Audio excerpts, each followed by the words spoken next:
Stress. One of the most common issues facing most people at work, affecting not only productivity and mental health, but physical health and relationships as well.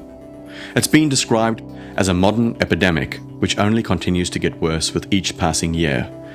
Take a breath and stay with me as I take you through 5 simple and effective ways to relieve your workplace stress and get back in control.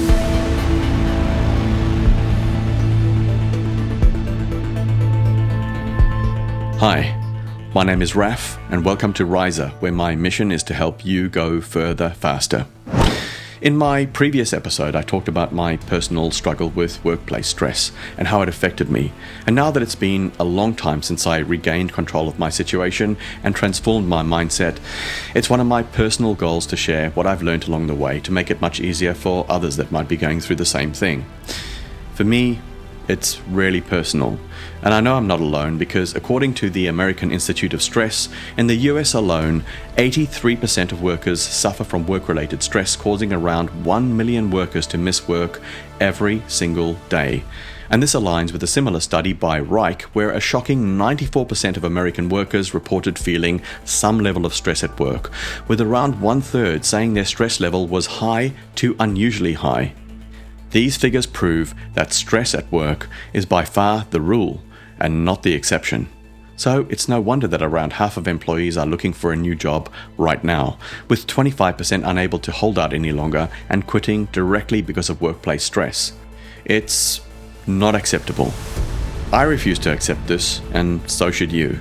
But I truly believe from my own personal experience that there are at least some powerful actions that you can take to reduce your stress at work and improve these odds. In the previous episode, I introduced a framework, a system called Warpath, that I developed that describes my approach to dealing with many different stressful situations at work, so that it only takes you a fraction of the time that it took me to start taking control of your overall situation. Because there were so many details like methods and techniques that I wanted to include there, but would have blown that video out to like 45 minutes or more, I'm going to take you through some of that now by covering my top 5 workplace de-stressors that you can apply right away. Once again, a quick disclaimer. I'm not a doctor or a mental health professional, so if this is part of a larger problem that you're having around stress, anxiety, and perhaps depression, then you should strongly consider also seeking advice from someone who's qualified in that field. I hope this helps anyway, but it might not be the solution you need to solve your current situation. And if you're feeling really low, then please shut this off, pick up the phone, and call a hotline right now. There's no shame in this. So, without further ado, here are my top 5 workplace de-stressors. Number 1 is mindfulness, which you might have heard of.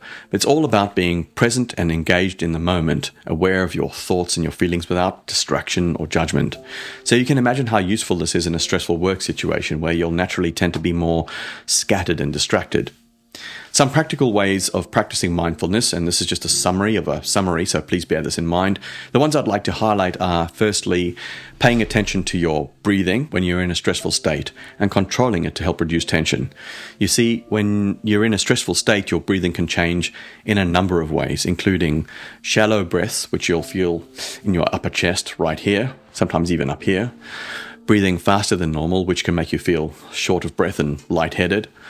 Tightness in your chest, which can actually increase your tension and anxiety, exacerbating your feelings of stress, and even dizziness and tingling in your arms and legs because your oxygen and carbon dioxide balance has been thrown right out of whack. So you want to break this cycle as quickly as possible by practicing controlled breathing techniques. And here's a couple that you can try right now. Get ready to do this with me, and then you'll know how to do it in the future. Let's first look at deep breathing. So make sure that you're sitting comfortably with your back straight. Now breathe in deeply through your nose, allowing your chest and lower belly to rise up as you fill your lungs. So let your abdomen expand fully, making sure it's coming from down here and not up here. Then hold your breath for a bit and then breathe out slowly through your mouth or nose if that feels more natural. So that's the basics of deep breathing. Now we're going to add some counting to this, so do it along with me. Now breathe in deeply through your nose for 4 seconds. Now hold your breath for 7 seconds. 2, 3, 4, 5, 6, 7. And exhale even slower through your mouth for 8 seconds, right until the end of your breath. 3, 4, 5, 6, 7, 8. And then you do this a few more times for a few minutes. The beautiful thing is you can do this anytime you feel stressed, even in a meeting. And I do it pretty often before I have to do like a big presentation or something like that. Now, there's actually quite a bit of science behind this, like how it decreases sympathetic activity and activates your calming parasympathetic nervous system. The topic of breathing and breathwork is pretty vast. There's a whole industry around it, and I'm no expert. But I can tell you that this works for me when I'm in a heightened state. Now I'm going to move on to the next way that you can practice mindfulness, which is to reduce multitasking. So instead of trying to do and solve everything all at the same time, instead try doing just one thing at a time and giving it your full attention, which is why we focused on fixing just that one aspect at a time during the warpath system in the previous episode. Multitasking is often a big culprit, so the more that you can focus on fewer things, the more likely you are to feel relaxed and in control. So if you find that you're constantly switching from one thing to another all the time, maybe emails to calls to tasks, then discussions and then back to emails, try spending longer periods of time doing one thing more deeply for longer periods. And thirdly, especially at work, being aware of and limiting your social media consumption can also improve your mindfulness. I mention this specific example because it's one I see so often. You're getting a really great dopamine hit from that device, but what you're actually doing is you're wrecking your presence.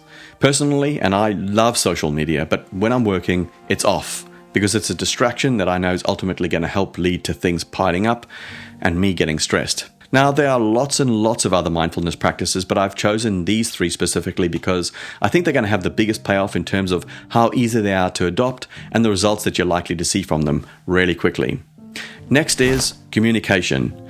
Now, in very simple terms, I tend to find that when I'm anxious or stressed, the quality of my communication is the first casualty, and actually the most obvious thing that others tend to pick up on, and not in a good way.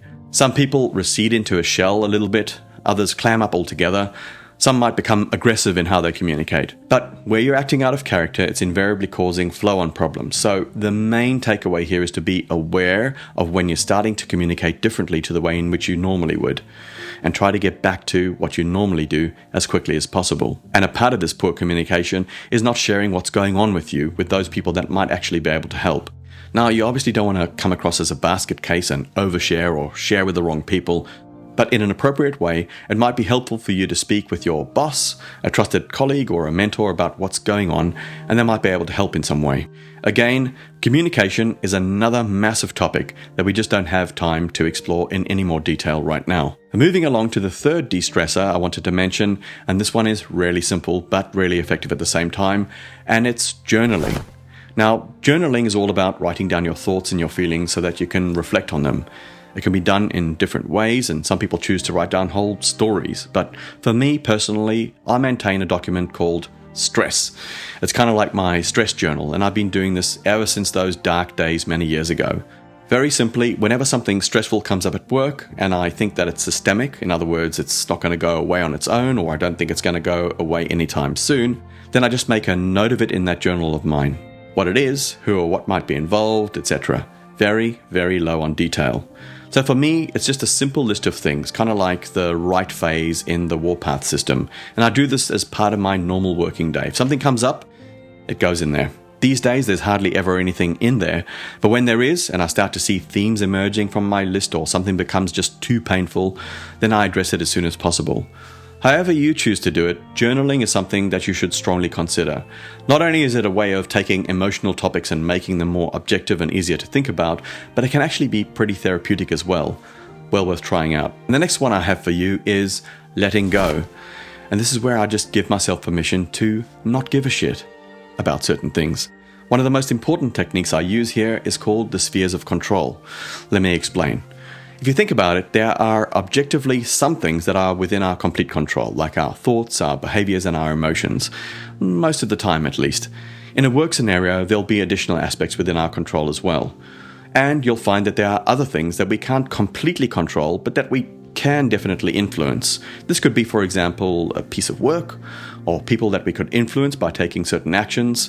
And there are other things that we can't control or influence, but they're still of a concern to us. For example, if a colleague's behaving badly or the company's going through a restructure. Using these 3 spheres of control, now focus on what you can directly control, like your reactions and actions, and perhaps some other aspects at work, like maybe you control a team or a business or a task. And then secondly, identify areas where you can influence outcomes even if you don't have full control. And keep it in your mind that you do only have limited control, so accept that this is the situation and that there are a few more limitations on what you might be able to do.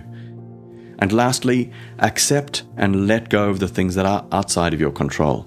Literally, give yourself full permission to not give a shit about those things if they're affecting you deeply.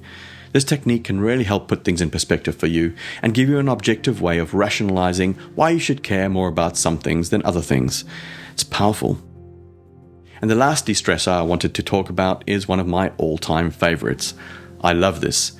It's about using some basic cognitive behavioral therapy techniques. Now, cognitive behavioral therapy, or CBT, focuses on identifying and restructuring our negative thoughts and behaviors in order to change our emotional responses and improve our mental health, kind of like rewiring your brain to teach it new and healthier ways to process things, in this case, stress. And my favorite ones are things that I talk a lot about on this channel, so go check out those videos when you're done with this one. But the ones I want to mention here are time management, which will help you organize your workload effectively, helping you regain control of your day and reduce feelings of being overwhelmed. Prioritization is another one that I've got videos on. There are various tools and techniques to do this, which will help make sure and give you confidence that you're focusing on the right things, defocusing on others, and not sweating the small stuff, which will give you more breathing room. And then we have the act of breaking problems down. Now, we did this one during the Warpath model, and it's not by accident. When you take a big issue and you break it into smaller, more manageable parts, it's easier to find practical solutions to those parts and easier to fix them too. So get out of the mindset of trying to fix a huge problem all in one go. Break it down first. Even just the act of understanding those different parts to a particular problem will put you more in control and more able to sort through the problem more calmly and rationally. And like I said at the start, you can use this at work, at home, or even with your favorite hobby. And that, friends, should really help you stay calm when you're feeling anxious or stressed or overwhelmed at work. Now, if you haven't already done so, then do check out that previous episode right here, or give it 10 seconds till the end screen where I'll stick another link. And in the meantime, give this video a like, subscribe and press that notification bell so that you don't miss out on future episodes when they're released. Don't forget to share this episode with a friend or colleague, helping them to go further, faster as well.